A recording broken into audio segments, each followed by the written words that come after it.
right, this is it.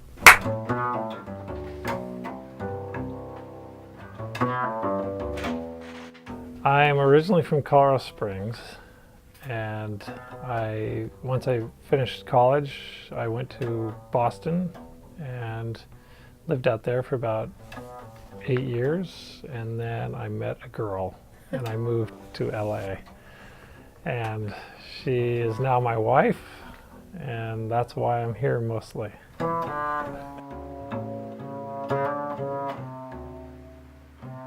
Oh, well, I started playing at about 14, but before that I was playing guitar. Not really, but I was trying to. And I thought that it was going to get the girls. And that never happened because I started playing bass, so I should have stuck with guitar. And the minute I heard the sound of the instrument, I fell in love with it. Like it was what I was looking for all along with guitar, but didn't have it.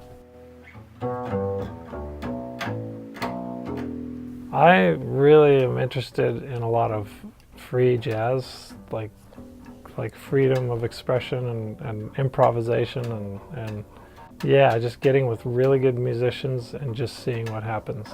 That's what I really liked, as far as if it was my ideal musical situation. I like the magic of what happens when you don't know what's going to happen.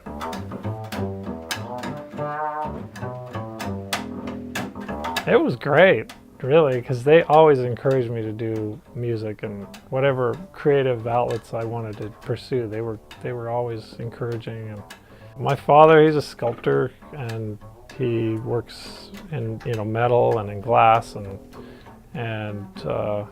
he was a art teacher for years when I was growing up, and now he just does sculpture. And my mother is a ceramicist. She does ceramics and sculpture and clay and all that. So probably the weirdest gig that I've ever had was I was playing in a Christian rock band, and it was summer and we were looking for a gig, and somebody booked us for Frontier Days in Wyoming, and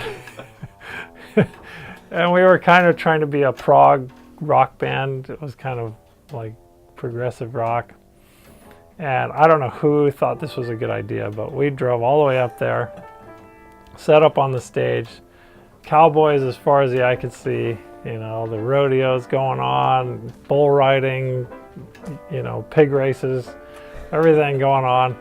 We get up on the stage and we launch into our music, and you could tell people were just looking at us cross-eyed, like what is this, And we're college kids, so we're just thinking, we're gonna convince the world that something new has come along. We're gonna turn the world on its ear.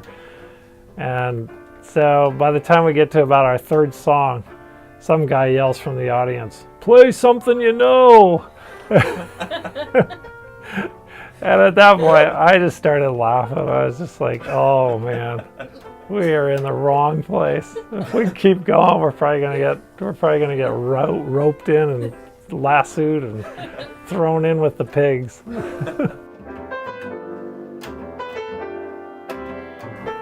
Apply yourself, because the older you get, the less time you have to pursue it, to practice, and to really make it a priority. All these other priorities start pulling on you, and you start feeling like you have to do those things, and you don't have as much time. So while you have the time, really practice and study and focus on it, even to the detriment of personal fun. Just really delve into it and make it a priority, because there's some players out there, some people that are doing the same thing, and they're just working so hard, and they rise to the top, and you'll have those opportunities. Those opportunities will come along where if you're playing great, it'll take you to another level, but if you're not playing good, you're going to stay down at the low level. You're not going to advance. So you got to be ready for those opportunities.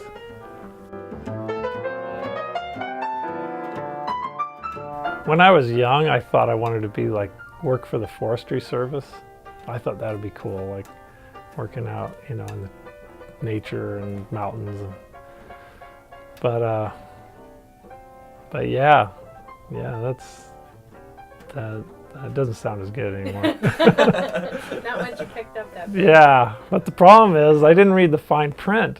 When I went into music, the fine print underneath said house painting, carpentry, you know, sound systems, audio visual. It said all these little things that I didn't realize I had to do.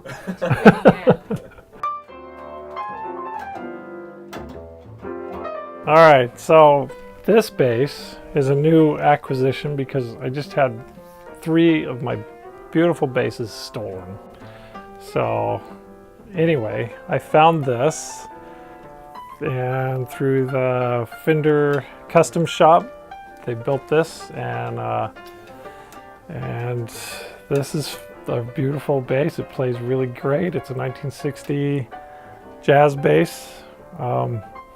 And I have named her Ann Margret because of the redhead 60s bombshell beauty that Ann Margret was, and so I named her that. And then my wife was like, "Well, you better not be too infatuated with her, or her name will be that bitch." So now her name is That Bitch Ann Margret. All right, so this, ladies and gentlemen, is Bertha. I name her Bertha just because she's so big and fat. And this was built in 1961 by Johann Rauner. I think that's how you pronounce it. And it's a German bass. Well, yeah, I didn't score too many points with my then girlfriend, now wife. I just moved to California, and my wife, she plays piano, and we were playing music together in her apartment. And I had never been in an earthquake, and all of a sudden the room started to shake, and my first instinct was grab Bertha and run out of the apartment. So that's what I did, and I was yelling to them, "Come on, you guys, we got to get out of here." And her roommate started laughing, and they stayed sitting because they knew it wasn't a bad earthquake. But I didn't know if it was going to build or not, you know, into something big. And needless to say, I was standing out in the parking lot, and they were out on the balcony laughing at me and pointing their fingers. She still married me, so well, that's good. You know, Yeah. she forgave me.